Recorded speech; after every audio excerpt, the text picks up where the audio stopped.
This is the Lone Crater YouTube. We hope this video helps. You start by trimming the obvious bandwidth sinks, and now you take action. Enable Roblox low bandwidth or data saver in settings immediately. Close background apps and limit auto sync.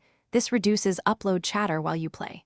Once done, switch to a stable Wi-Fi network rather than mobile tethering, because latency and retransmits burn extra data. Make sure to disable cloud backups while gaming.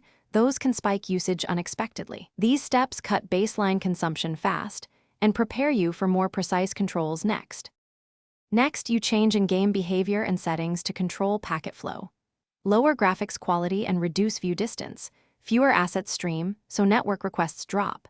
Then, disable continuous voice chat and use push-to-talk. Voice codecs send constant packets. Also turn off live streaming, particle-heavy effects, and high-frequency animations. They create steady data spikes.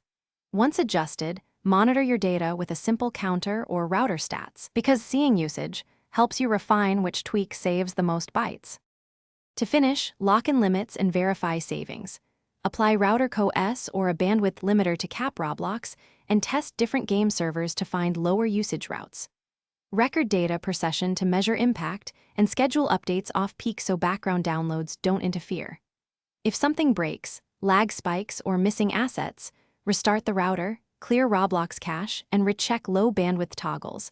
Those fixes resolve most problems. Keep one troubleshooting tip handy. Switch servers first, because routing. Thanks for watching. Consider subscribing if we helped you.